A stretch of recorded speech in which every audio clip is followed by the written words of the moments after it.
Brad Beeler is a retired United States Secret Service special agent, where he built a distinguished career protecting leaders, investigating complex crimes, and mastering the art of communication. Brad served on the protection detail for President George H.W. Bush and also for foreign heads of state.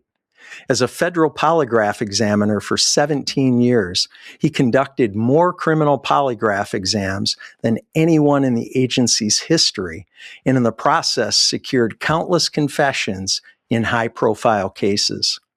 In his final role at the National Center for Credibility Assessment, Brad trained thousands of federal law enforcement and intelligence professionals in credibility assessment and elicitation.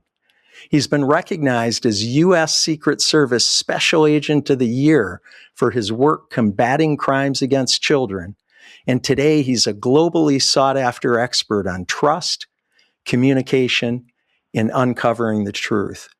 Brad is also the author of Tell Me Everything, a Secret Service agent's proven strategies for earning trust, revealing the truth, and communicating with anyone.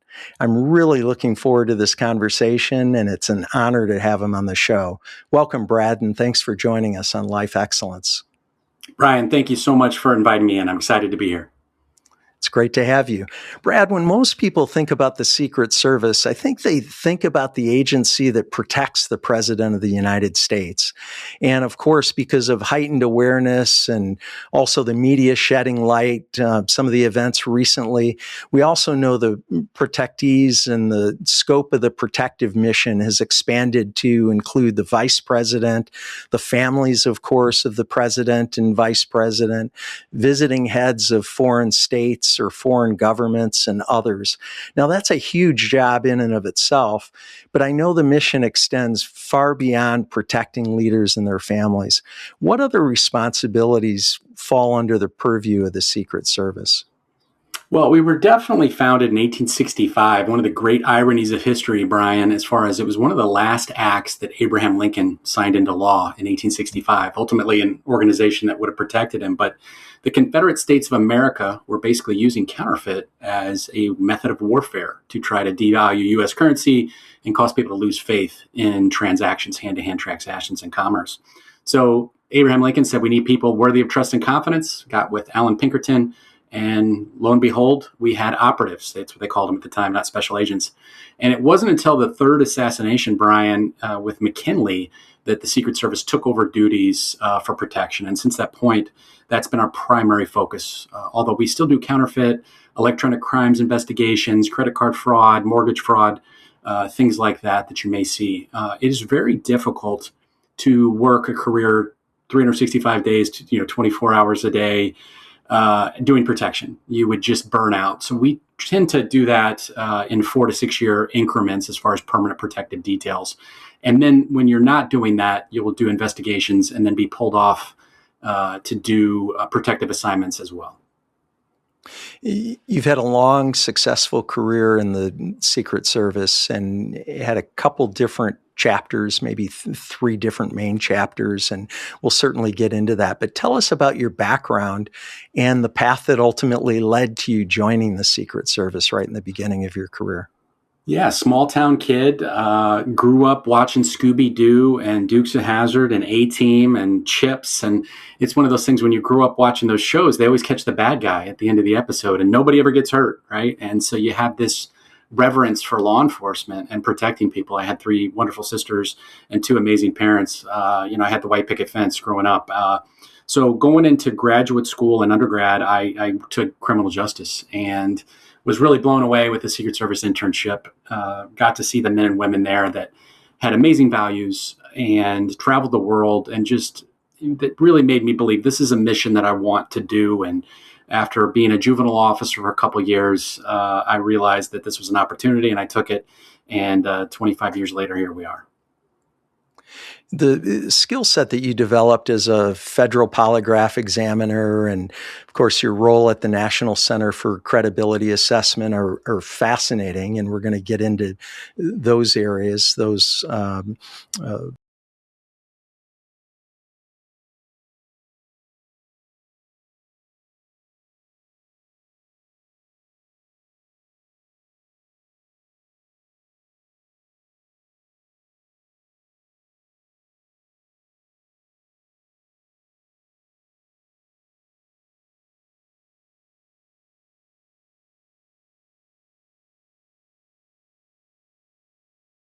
the President of the United States, which is obviously a very big, very important job, beyond the obvious that we might see in photos or in the media?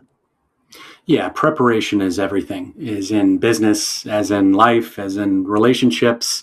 But with protection, it's not being a bodyguard. It is doing a protective advance, controlling as many things we can control for, variables, so on and so forth, so that that individual doesn't shake hands with somebody that we don't know. They don't go walk across something that we haven't checked.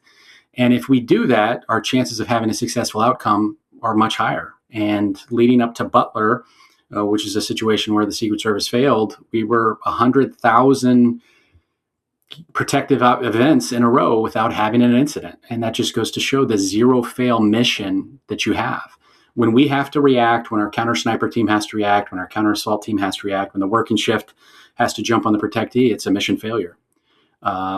So yeah, those were two rough incidents to see. I would say that the incident at the golf course, the incident that happened at the correspondence dinner here, those were situations in which our agents actually responded very, very well, and our uniformed vision officers responded very, very well. Obviously, Butler, not as much. And a lot of that, once again, goes down to preparation. We don't pick the sites, whether the president goes overseas or stays in a domestic location, but we have to put an umbrella 360 degrees above, below, around the individual, so that we can ensure as best we can his or her safety. And on that day, we failed, and unfortunately, a wonderful firefighter, Corey Campitor, lost his life as a result of that. Those three events that you mentioned were all different in terms of the circumstances. Two were outside, one was inside, and those are just the ones we know about. I'm sure there have been other threats. I've attended both indoor and outdoor events where both sitting presidents and former presidents have spoken, and even the more intimate events, the smaller events, seem overwhelming in terms of the ability to assess everything that's going on in and around the venue. How do you assess threats in real time when you're in a crowded, unpredictable environment? I know there are more of you than what we see, but it still just seems overwhelming, even just thinking about it, let alone being in that environment. Yeah, I'll go back to my personal experience. Back in 2000, I was on the governor's detail, Governor Bush, when he was running. And that was my first real taste, having a few months on the job, being with the protectee. He was quite the runner at the time, and he liked to run and run very fast. And when you have a firearm and a radio on, it makes it a little bit more difficult. So that was my first experience, because we were on him. We'd go out for 3 weeks. And sometimes, especially later towards the election, he'd be hitting 3 or 4 cities a day. So you jump on the 727, you'd get out into the motorcade, you'd drive the motorcade route to the city, and then back and forth. I mean, it was definitely a marathon of a situation. Then it went into the hanging Chad election controversy after that. But as far as when you're working that rope line, yeah, it's definitely, and during the speech, you're almost in a situation where you're looking above yourself, almost, where you're trying to slow everything down. You're trying to look and see what stands out. But the great thing is, those events, as crazy as they look, everyone that's in there has been gone through a magnetometer. They've been screened. We have people all over that are looking, and the eyes in the sky, so to speak. So it is so helpful for us, as when I was working shift, to know that these people here are clean. And then that allowed us to do our job on the rope line. So as chaotic as it seems, there is kind of somewhat of a symphony to it, a score sheet, so to speak, to it, as far as what we're trying to do, where we need to go. And then I think what you saw, is when chaos does hit, is that the training kicks in. I think you saw that with Tim McCarthy during the Reagan shooting. He was our special agent in charge just before I got to Chicago. He was the special agent in charge in Chicago. And he made himself bigger, and he took that 22 caliber round from Hinckley. I think what you saw in Butler is, despite the lack of, the mistake with the AGR coverage of building, the AGR building coverage, despite that mistake, I think you saw the working shift, the counter assault team and the counter snipers react heroically in that situation due to the training that they had. So I think if you can train as much as you can, if you can control the environment, you just can flip the switch and not have to think too much in those times of crisis. It just seems incredibly intense. And even as you're talking about it, my palms are sweating. How do Secret Service agents stay calm when their job is really to constantly, and correct me if I'm wrong, but to constantly assume and prepare for the worst case scenario, hoping, of course, that nothing they're training for actually happens? Yeah, it's the training, and it's constantly working the problem over and over and over until you can. It just becomes second nature. At Beltsville, Maryland, they do a lot of that for the working chefs. And my experience with protection, being doing a former detail as far as my permanent detail, was more along the lines of guarding tests, to use a nice late '80s, early '90s movie with Nicolas Cage, versus In the Line of Fire, another movie in that genre where you saw Clint Eastwood running alongside the limo. The men and women on the Presidential Protective Division, the Vice Presidential Protective Division, the things that they go through are unbelievable. I was blessed to be able to do some foreign dignitary assignments with Iran, Israel, some high profile that we consider to be a high level. And when you come in New York and you've got the huge environment there, where you'll land at Kennedy or LaGuardia and you won't see a car till you get to the Waldorf Astoria, that's amazing. And it's as a result of the partnership with the local police department. I mean, the Port Authority, the New York City Police Department, in those situations, we couldn't do our job without the local and state resources and the other federal resources that help us in that mission. But as far as the preparation, I think it's just trusting the fellow men and women that you have to the left and to the right of you, and know that they've went through the same gauntlet of training that you have, so that if you do have to react, that you can do it. But at a certain point, you can't train. You can never train to that level. I always like to use the analogy of, I wish we could train the way Brazilian Jiu-Jitsu trains. And what I mean by that is, in Brazilian Jiu-Jitsu, I can train with my partners to near 100%, and I can just tap, and I can stop, and we can laugh, and we can beta test a lot of different things and red team a lot of different things. And that's, I think, what the Secret Service is doing now, is try to, when I say red team, try to look at things from an opposition force at all our environments and look at it from the bad guy's perspective. We've always done that, but I think now we've taken that to the next level. I always try to do it with my interrogations as well, as you have to look at other things from the other person's perspective. And sometimes it's the bad guy's perspective, in order to harden your environment a little bit better for a better outcome. What's the closest you felt on protection detail to something going wrong? And how does, if you can share this, how does the team respond when something feels off? And it probably is a hunch. Well, I guess it could be seeing something, right? Observing something, but maybe it's just the inkling that something isn't quite right. What happens then? You know, Brian, a lot of times it's just the things that are life. It's the health emergency. It's the protectee that's having chest pains. It's the protectee that falls down.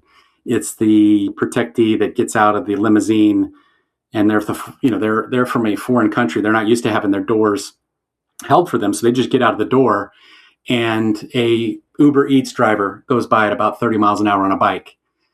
Those are the things you just don't expect. It's the protectee.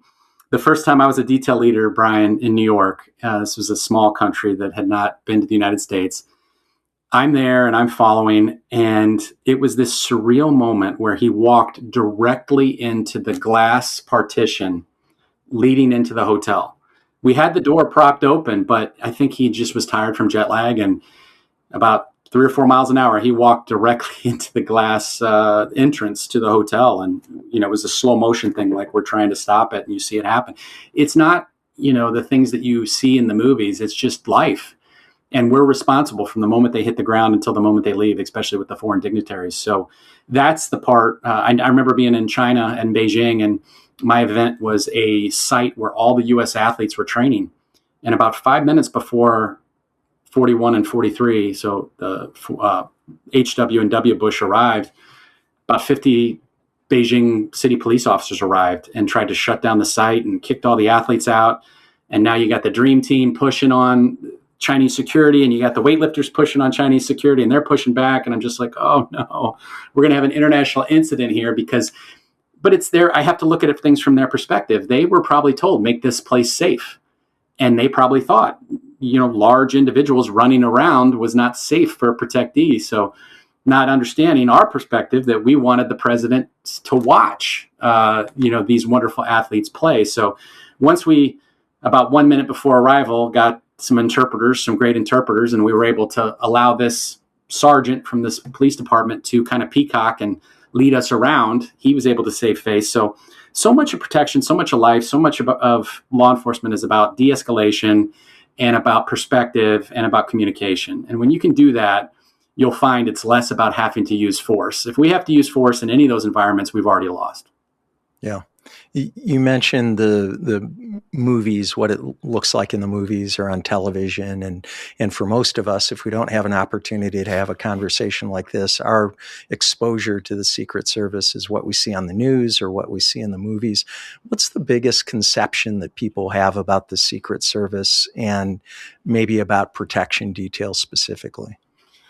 Yeah, I would just say that you're on the follow-up on the running boards doing 60 miles an hour, that you're running alongside the limo, that you're having personal chats with the president, things like that. In a smaller detail, you may talk to the protectees because it was a very small detail. But usually I'm standing in a stairwell for 10 hours, or you're standing on marble, not talking to anyone, and your back hurts and your feet hurt, and you just want somebody to bring you something to eat or a coffee.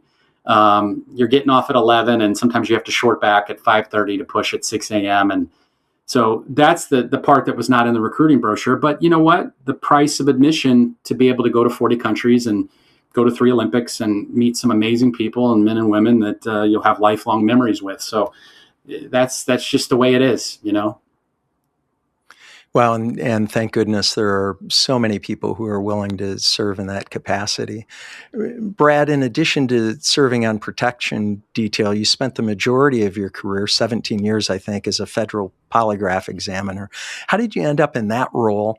And help us to understand more about the nature of that work, because I know it's more than just giving the polygraph examination for somebody. Yeah, I had to go through a polygraph. It's part of our application process, and the individual that gave me my polygraph was an amazing individual. It was great, and I feel like I would have told him anything. I saw the power of that. I was kind of, the point of my book, Tell Me Everything, is I think I would have told him everything due to the headspace he put me in, the environment he created, and his expertise. But after I got on the job, I had a case in 2000, Brian, that really let me believe, like, I want to learn how to talk people. And it resulted around a protective intelligence case. We got a call in Illinois to a small town where W. Bush was coming. And I was the protective intelligence advance. And that's normally a real peach gig. It's normally something that you don't have to do a ton of work. It's a lot of paperwork, a lot of prep, but it's not a ton of heavy lifting except on game day. And the night before the visit, probably around 5 or 6 o'clock, we get reports from the local PD that the local Republican headquarters had gotten a threat call into it just after hours. So nobody was there to take the call. It went to the recording and it said, I have military training. I'm a sniper. If he comes to this open air site tomorrow, I'm going to shoot him.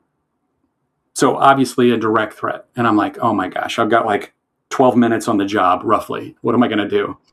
And luckily, we had this guy, I don't want to call him an old guy, but he was a very seasoned investigator that was there. And he was kind of in an advisory role. And he took me by the hand and we went to where the call came from. We traced the call to a small payphone.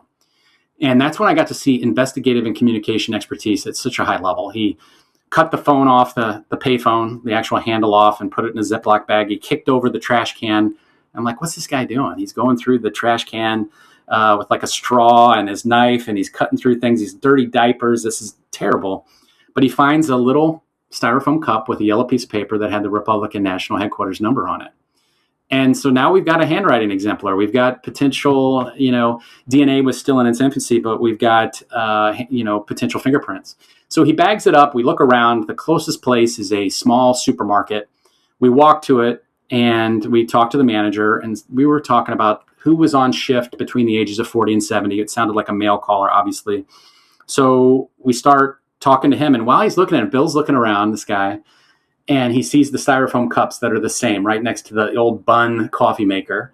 He sees a little yellow piece of paper that fits perfectly, ripped off right by the phone. He looks in the yellow pages and sees the RNC phone number underlined. So he knows the call came from somebody that was just in this room. And we pull the employment apps of the people that might have fit that demographic. And like the second one we look at, he's got a curly Q layover on his twos and he's got a strike through on his sevens. And it's him. I mean, it's like, one of those training ops where you're like, oh, it's never going to work out like that in the field. And so now we know who we have. We go over there with the local PD, small Midwestern town. So very nice people. We knock on the door. It's about 10 o'clock at night. Female answers the door and she's in her pajamas. And we identify ourselves, special agents, Secret Service. Can we talk to your husband? And she says, yeah, he's whatever, tying fishing flies or whatever he was doing on the kitchen table. She says, can I get you something to drink? And Bill's just like, you might want to put a pot of coffee on. We may be here for a little bit.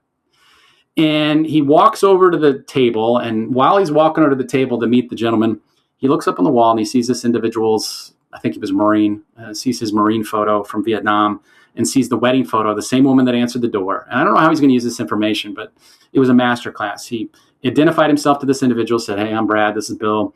We're Secret Service. We do two things. We protect the president and people running for president. And we also investigate people that are making counterfeit money. He says, now, have you made any counterfeit money recently? The guy goes, I've never made any counterfeit money. And he goes, well, now you know why I'm here.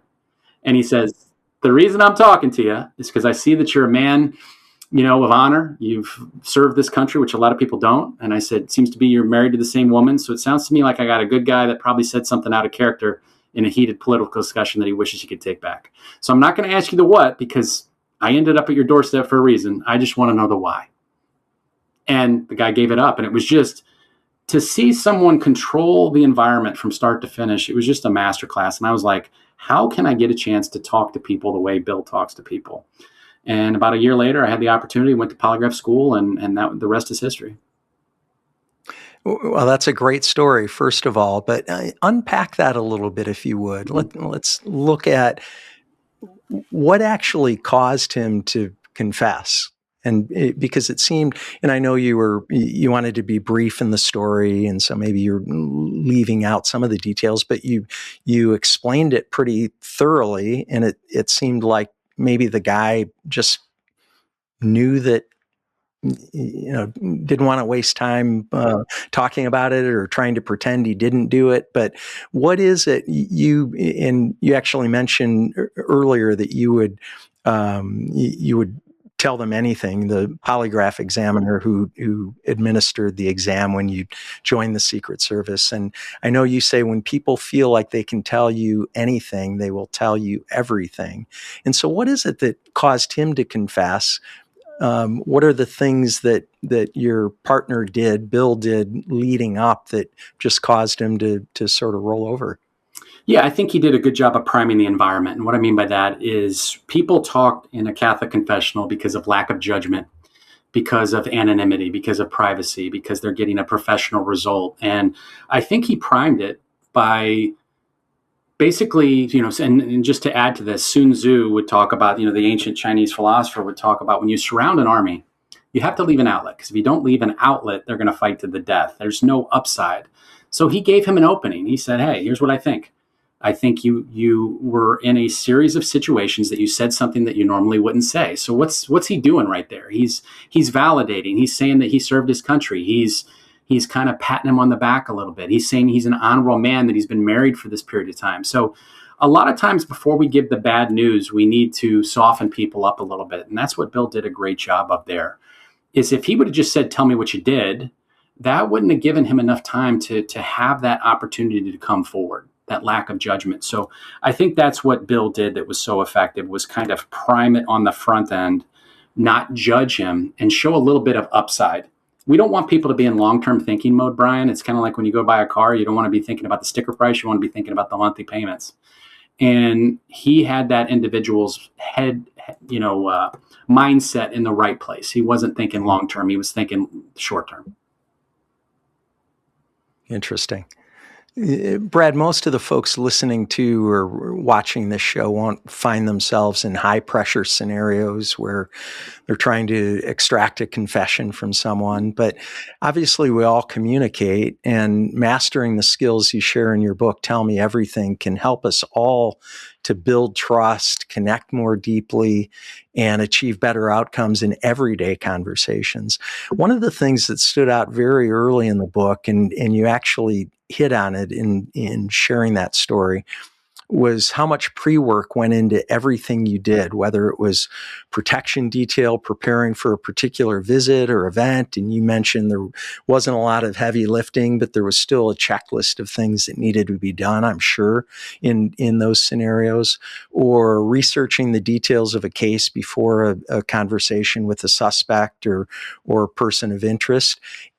And even doing it real time as you're in somebody's house and looking around and trying to sort of gather, I don't want to say ammunition, but gather information that will be helpful to gain trust and build rapport and direct the conversation in the way that you hope it will go. What did that look like in the Secret Service? And what would the equivalent be for someone getting ready for, say, an important business meeting? You shared an example, I guess, already of what it looks like in as you're pursuing somebody, as you're looking at a suspect or a person of interest. But what does that look like in a business meeting, that preparation ahead of time? Yeah, so for me, people don't put things in journals or diaries anymore. They put stuff online. That's just a product of what we do nowadays, and it's low-hanging fruit. If I want to weaponize that, and this is a cautionary tale, I say this to people all the time, both with dating scams, financial, women putting themselves at risk, because if the information they put out there, if there's a nefarious person, it's easy for them to collect that information and become that almost, once again, mythical Prince Charming that they can use for ill will. They can almost come off like they know you, because they do. It's just so easy, especially with AI now, that people can make targeted pitches because of what's out there. I don't know what episode you're on, Brian, how many it is. You've had unbelievably eclectic guests and information that span the podcast genre. But I could have AI literally come up with a dossier of your background. Then if you're, as far as your physical background, I can't see a ton in the backdrop of this podcast, but I see a quote there. I see some books. If I was doing a search warrant on somebody, and obviously in a business environment, you're not doing a search warrant, but if I was doing a search warrant in a criminal situation, I'm going to walk through the house. I'm going to see what kind of animal they have. I'm going to see what their DVD collection is. I'm going to see what chapter of the Bible they're looking at, because that's going to be potential talking points, pain points that they're experiencing. Because what I'm trying to do when I'm communicating with somebody is to create a social media reel, metaphorically. And what I want that to do is keep them affixed to my message so that I can have access. Access is everything. I mean, advertising learned this a long time ago. Dale Carnegie taught about this a long time. If you can get your foot in the door and you can have access, then you can get your message through to them. So I want a curated social media reel. I don't want a carpet bomb. I want it to be stuff they're always going to be swiping right on. They're always going to be thumbs up on, so that I can have more time on target. And if I was walking into, to turn this into a business sense, if I was a supervisor, don't walk the halls at 8:30 and 4:30 and see who's coming in late or who's leaving early. Walk the halls at 10 and 2 and actually step into someone's office. They've adorned their walls with their family, their friends, their hobbies, and that's what we want to talk about. For me, family, education, employment, leisure is what we talk about. Family is sometimes a touchy issue. Education, employment is sometimes dictated by the zip code that we grew up in. But leisure is what we choose to do 40 to 60 hours a week. And that, to me, is priceless. And working in the jails, way back when as a researcher, I could ask people to teach me about things they did in their leisure life, and they would beam. Dopamine, serotonin, oxytocin would be released. Cortisol would go down. And it's amazing. And so let's just run this out real quick, Brian. What do you like to do in your free time, Brian? I like to run. I like to play squash. I enjoy investing time with my family, my grandchildren, my children, my wife. How long have you been a runner? Oh, since I was about 10 years old. Okay. What distances do you like to run? Are you training for anything, or have you in the past? When I run races, they're half marathons. I ran one marathon, and that's when I realized that I'm a half marathoner, not a marathoner. You checked the box on the marathon, right? That's right. What's your favorite half marathon experience? Oh, that's a good question. one of my favorites for sure is the Detroit Half Marathon, the International Half Marathon, because you start out in Detroit and then you cross the Ambassador Bridge into Windsor, Ontario, Canada, and then you run about 5 miles, I think, in Windsor through downtown Windsor, and then you come back through the tunnel, which is underneath the Detroit River, to get back into Detroit. Okay. So the reason I did that with you, Brian, and I would have probably taken it another 5 minutes. I'd have got down to what's your favorite running shoe, New Balance, Saucony, Asics, whatever it is, right? And I would have asked you about your on-course nutrition and all this. And eventually what you would have done is you just say, hey, Brad, do you run? And I'd say, yeah, man, I love to run, right? The worst thing we do, though, in modern communication, Brian, is I ask you that question and you say, I like to run. And what do? So do I. I immediately say, me too. And I put a wet blanket on it. I never find the underside of the iceberg. You were beaming. And obviously the people listening to this can't understand what your facial expressions were, when you were talking to me, but you were lighting up thinking about the Detroit Half Marathon. And when that happens, once again, all those feel-good neurochemicals are being released and you're associating that with me. And the best voice in someone's brain is their own. So just like a good podcast is a good communication, a good podcast is what? Prep on the front end, good first impression. You let the guest talk 80% of the time. You advocate for them. If they go down a rabbit hole, you pull them back. If they say something interesting, you tease it out. That's good podcasting. It's good communication. But we can't do that if we don't ask these questions. And too many times supervisors or friends don't do that. They put a wet blanket on the conversation by saying, me too. And they don't have information to go with from someone's surroundings. So they don't observe things. That's great. That's really gold. And I appreciate you walking me through that, because that's a great example that I think everybody can appreciate and understand. How much preparation is too much when researching before a conversation? Because I know today, of course, we have social media, like you mentioned. It makes it very easy to do a lot of that pre-work. But it seems like we can come in and we can maybe pour it on too heavily. So what tips do you have for weaving what we know into a conversation without sharing so much that it seems awkward or suspicious or, creepy is a word that comes up related to social media, but just awkward that you would know so much about a person and cause them to put up their guard, so to speak. Yeah, we don't want to come off like the stalker, right? That's never good. Just like body language, we don't want to immediately mirror someone's body language because it looks manipulative and it looks, once again, creepy. So, but I want to win the first 5 minutes. And it's similar to, say, your Detroit Lions. Your Detroit Lions, when they're prepping for the Bears or whoever, the Packers, the week before, what are they going to do? They're going to look at tendencies. They're going to look at film. And they are going to rep that first series over and over and over again until it's perfect. And that doesn't mean that the defense doesn't have a say in the matter, just like the people we're talking to doesn't have a say in the matter. But I am going to do everything from, know the case facts. If I'm working a criminal case, I'm going to even prep for the handshake. I'm going to put antiperspirant on my hand. Why? Because what's the worst handshake you can get? A wet handshake. Before I turn the corner to go meet the person I'm going to talk to, I'm going to warm my hand up. So now it's going to be a warm handshake. I'm going to present it at 2:00. Why? It's going to show the palm of my hands, the white palm, to show that I don't have a weapon. And at a primal level, this is what we're operating on. A first impression is primal, and that is 1 second.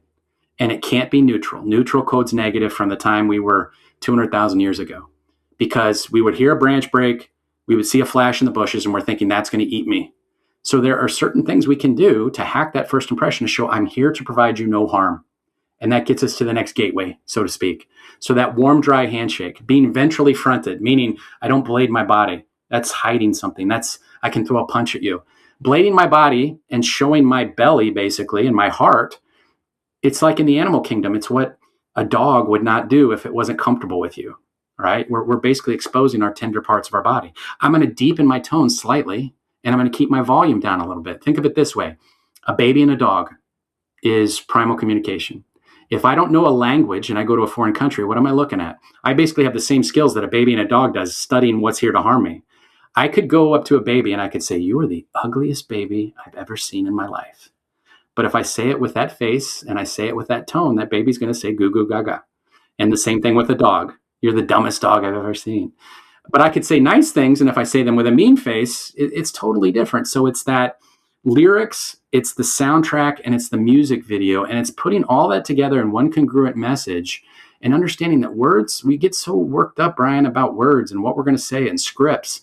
The words are so little part of it. It's how you say the words and how your body language shows interest that are more important than any word choice that you may have. So I think winning the first 5 minutes is so important. Yes, we don't want to be creepy, but we want to be frontally aligned.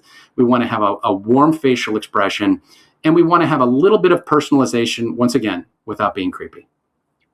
And we're really talking about building rapport and gaining trust. And in your book, Brad, you devote entire chapters to practical strategies we can use to create a great first impression and control the structure of the conversation. You mentioned handshake, but even things like attire and body language you touched on, the setup of the room.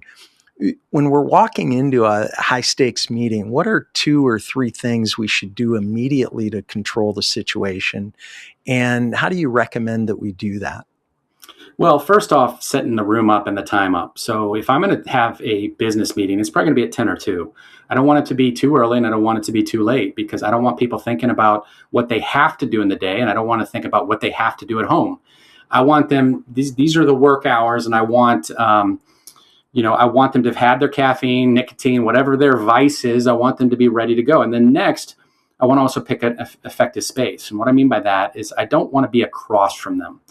Too many times we think, oh, I've got an open door policy, but you don't have an open door philosophy. And what I mean by that is, yeah, my door's open. Come on in. And you got your computer screen. They have their phone here. Hey, okay, hold on a second. Yeah, right? And that's terrible practice. I want to have a separate location in that office, if I'm the CEO, C-suite, whatever the case may be, that has chairs that are almost around in a campfire.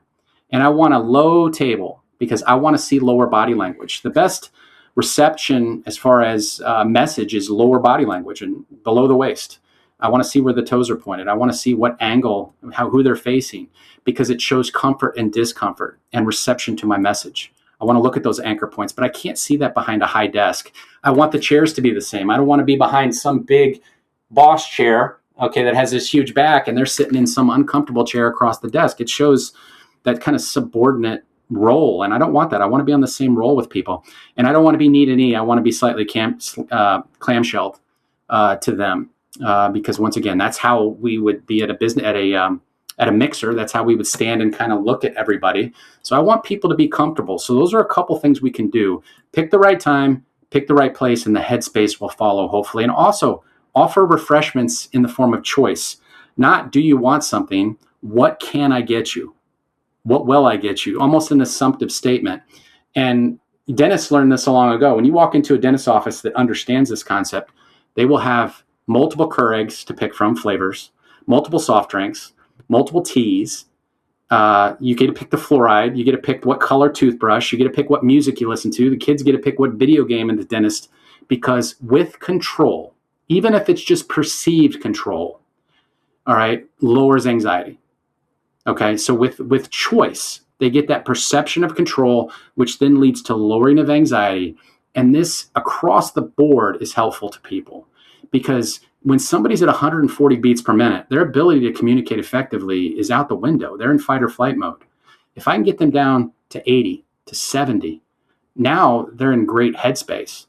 One of the biggest studies we've done on detection of deception, and we may talk about this here in a little bit, Brian, but we talk about all these fancy things you see on TikTok and stuff about as far as how you detect deception. The best way to detect deception is to you, as the person talking, have a lower heart rate.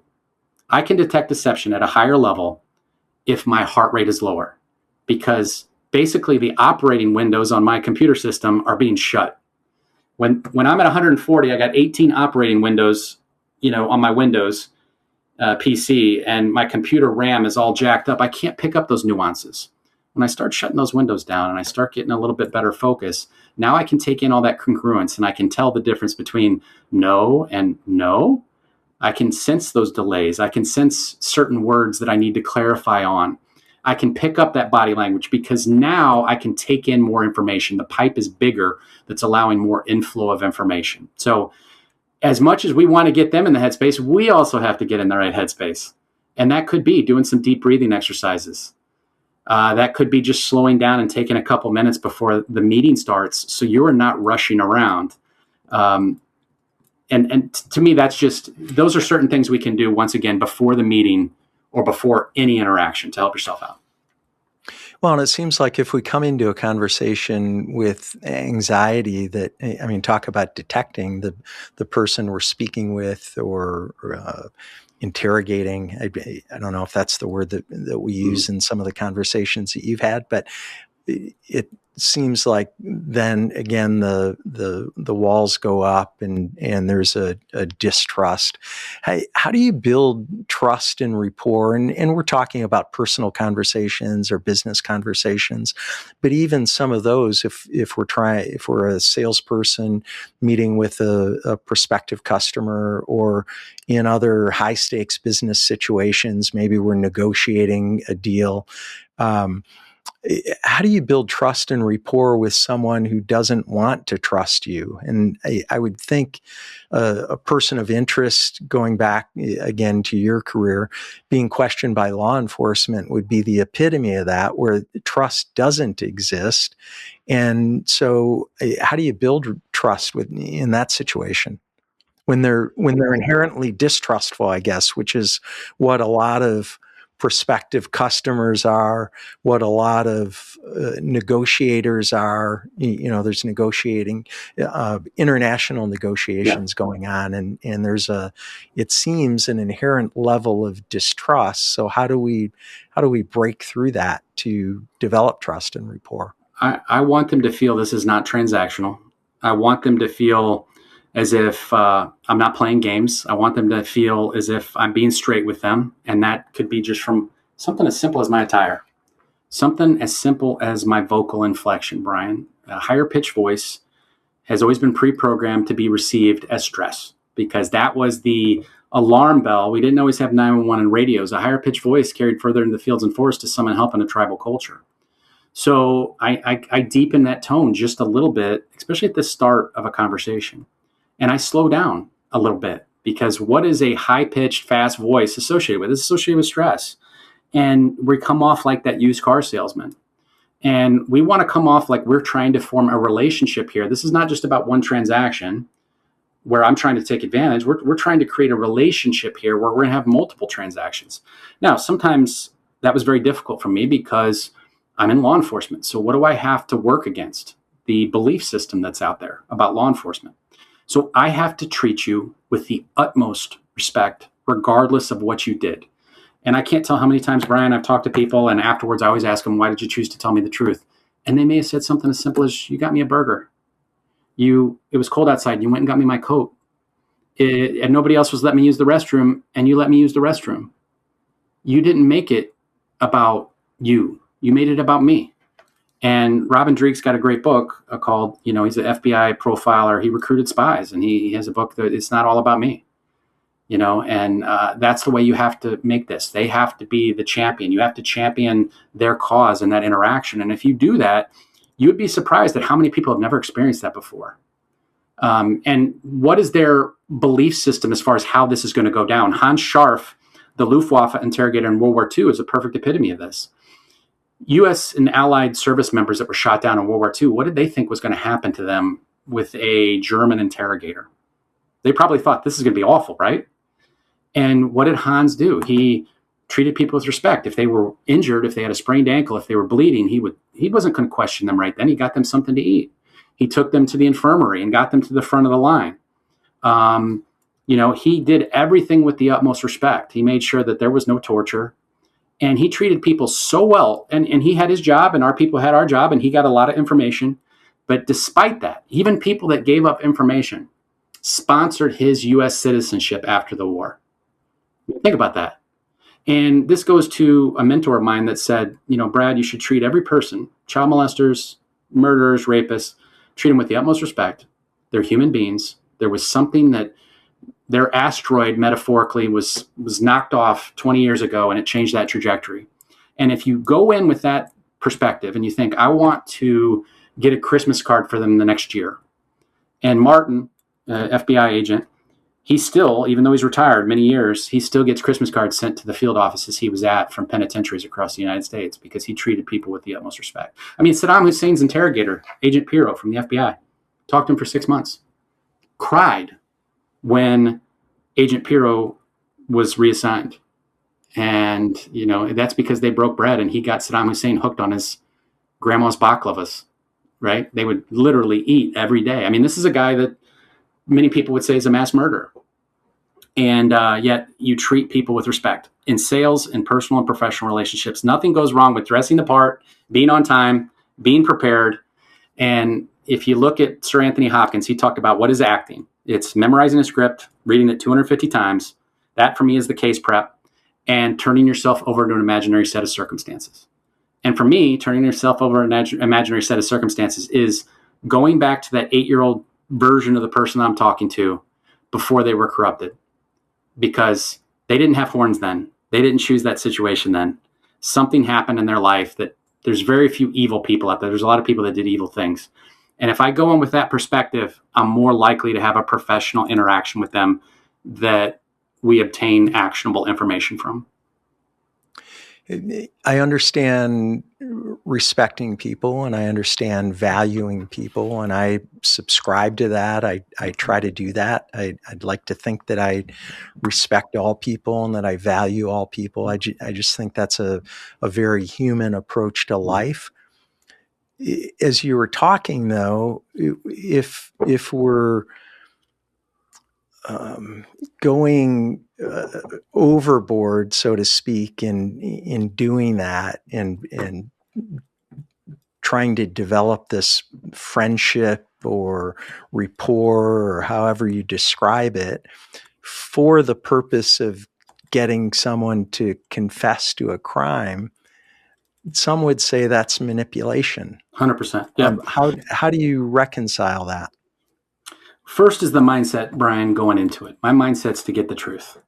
If I don't, I'm going to have confirmation bias. And that is a deadly thing. Gut instinct is walking to the car at night and you hear a bottle break. Gut instinct is something a police officer gets at a car stop.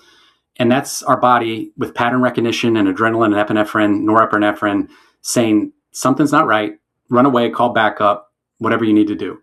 But too many times people say, I'm going to use my gut. And that's when we have problems in personal and professional relationships, is because of our biases are so strong. And confirmation bias is that one.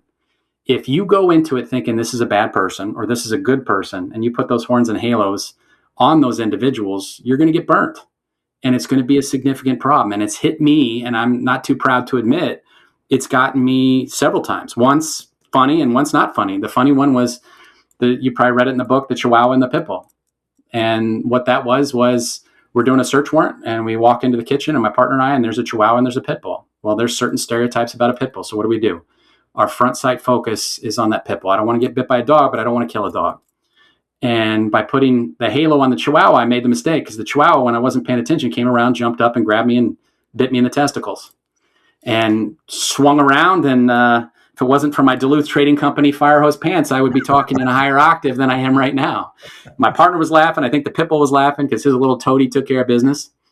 But that happens in personal and professional life. If I here's what, Brad, I think happened, and I'll put this in a case. I had a 1%er and I had a hang-around.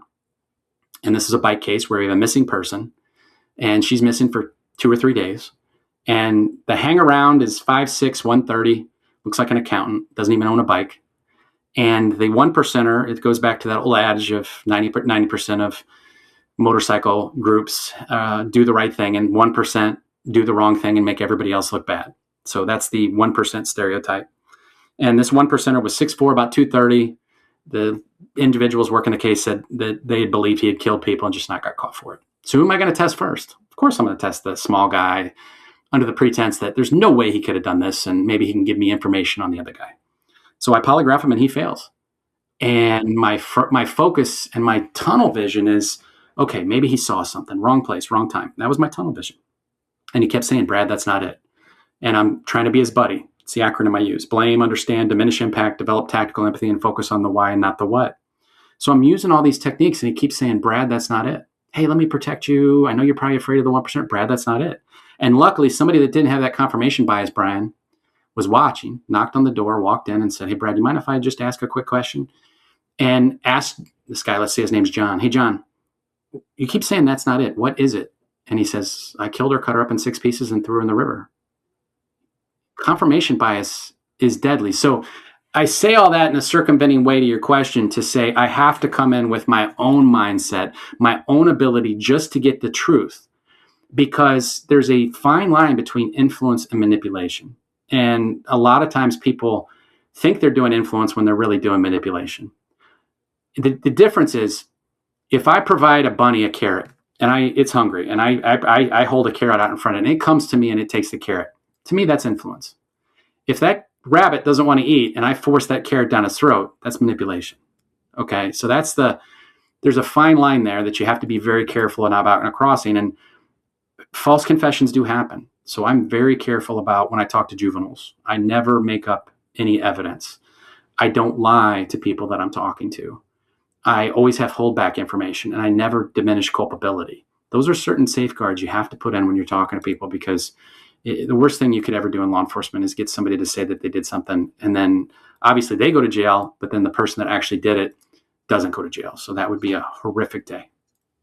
Well, and as you're describing it, it sounds more like inquiry than interrogation, approaching it from curiosity, from the standpoint of curiosity. And so some of it is rapport building, but what I hear is that some of it is also not being quite sure what the truth is and going down this path to figure it out. Mm-hmm. Again, Yeah. eliminating the bias that you might have and really trying to get to the truth.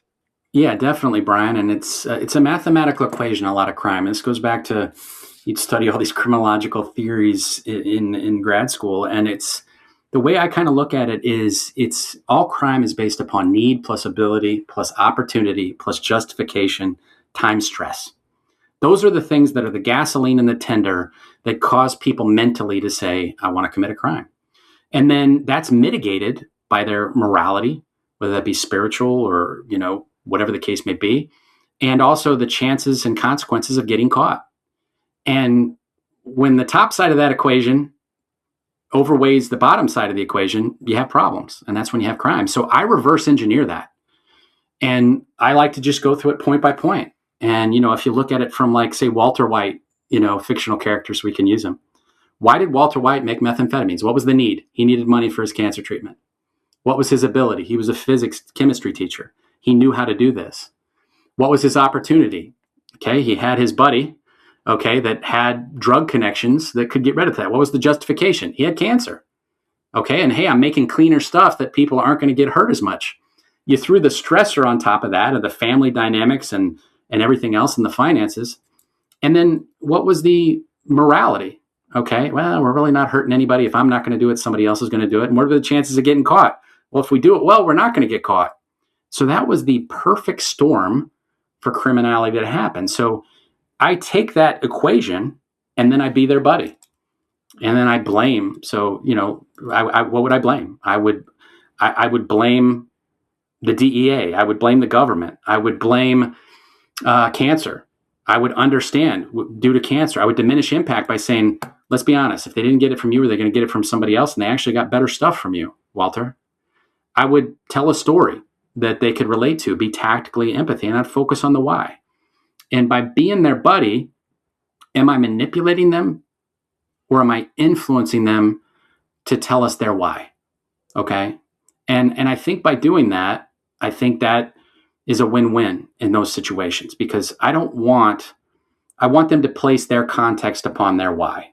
And many times the context can be helpful in the adjudicative process. So I don't want them to lie to me. I don't want them to make something up. I want them to tell me the truth, but I have to be able to give them the avenue. I have to be able to be that priest that is not judging them in that situation. Totally makes sense. Brad, after 25 years in high pressure environments with world leaders, hardened criminals, and vulnerable victims, what do you understand very clearly about people that most of us don't? I think you have a unique insight into into psychology, into the Mhm. makeup of people, and you've described a lot of what causes people to do certain things, what causes good people to commit crimes. What do you know about people that our listeners and viewers watching the show probably don't know at all or don't understand on the level that you do? Yeah, I would say most of the people that I've talked to, thousands of bad people, there's probably only been about 10 truly evil people that wake up and go to bed every day thinking, how can I take advantage and how can I hurt people with no emotion? Most people, they weren't born with the opportunities that I was. They weren't born in a situation that I had. They may have had certain situational factors that created certain tendencies and certain vulnerabilities that, once again, when that perfect storm was created, it caused them to do something that they normally wouldn't do. Is that everyone is the hero of their own adventure. And even the boogeyman doesn't think they're the boogeyman. So whatever coping mechanisms those are, and that's on the criminal side. On the other side, just the humanity side, is that people are people. If I'm in Japan and I'm talking to a Japanese Secret Service agent, and for 3 days we're using ChatGPT, and he is from Hiroshima. 70 years prior, we dropped an atomic device of however many kilotons on his city. And here we are 70 years later talking about his daughter's dance recital, and his wife is making dessert to bring in the next day. And I'm telling him about my son and my daughter. People are people. And when Ahmadinejad came in from Iran and we were protecting him, we had a belief, oh, these Iranians are coming in. They're going to be trying to collect intelligence on us. They're bad people. They were the nicest people. They had some of the best training. They had amazing equipment. And they were on time and they were respectful. And at the end of that situation, I gave him my $1.50 token US flag, and he gave me his serial numbered color of the day Iranian protection badge, just out as professional respect. Like, people are people. And I think that that's what taught me traveling the world, is that you see what's going on in Ukraine and Russia, you see what's going on in Iran, and the people themselves in those countries are just normal people. And, we just like in the interrogation room or the interview room, you need to give somebody an off ramp. In these negotiations, you've got to give people an off ramp. They have to be able to save face to their people. When we were in China, I had to be able to give that sergeant a chance to save face to his people who had just been pushing with the U.S. athletes. He was able to save face because he was able to lead us. All right. So whether that be Putin and whoever the Ayatollahs leading the Ayatollahs now, they've got to have an off ramp, and they have to have the ability to save face to their people. And if they can't do that, and you can't provide that because you're in a negotiation, I got to win and I got to show my echo chamber that I'm boss, then nothing's going to get established and nobody wins.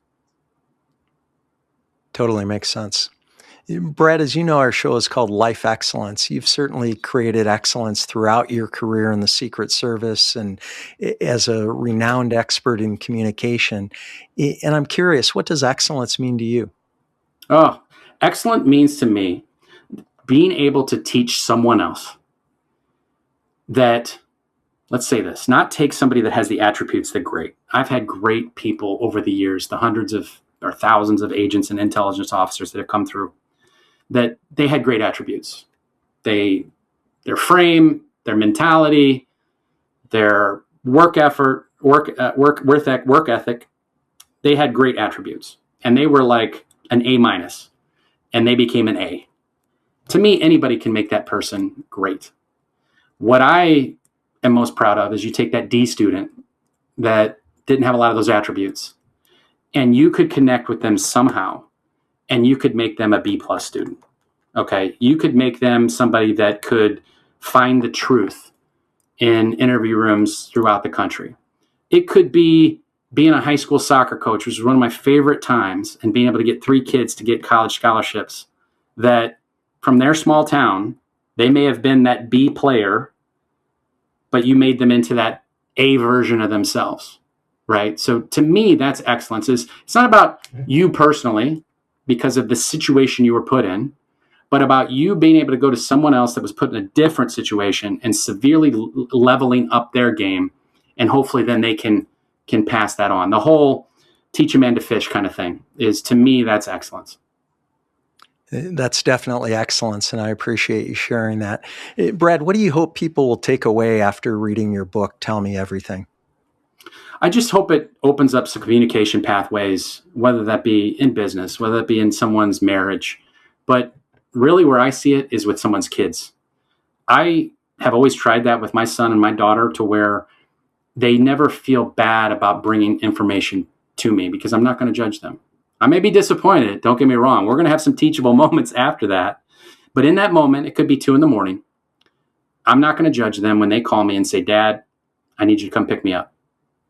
I'm not in a safe place. Whatever it is.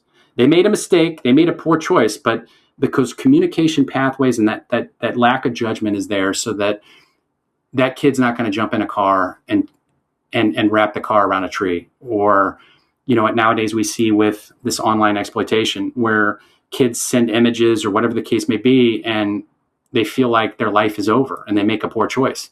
I want parents to have those communication pathways where that kid can come and say, help me out. And that parent can then truly be there for them. Well, the book is a great resource for that and for lots of other things. And if you are inclined to want to join the Secret Service or similar organizations, and it can even prepare you for interrogation and questioning and service in government. But of course, beyond that, just general communication, whether personal communication, as Brad was describing, with our spouses, our children, relatives, or in the marketplace. And of course, we barely scratched the surface today in terms of the tools, techniques, and strategies that you share in the book. Brad, thanks so much for being on the show. Your book is truly a masterclass in communication, and I really appreciate all the great insight you've shared today. Brian, thanks for having me on. You asked me some questions no one has asked me, so I appreciate you trying to keep me on my toes. Thank you very much, and hope everything is great up in Detroit. It certainly is. Thanks again. Thanks for tuning into Life Excellence. Please support the show by subscribing, sharing it with others, posting about today's show with Brad Beeler on social media, and leaving a rating and review. You can also learn more about me at brianbartes.com.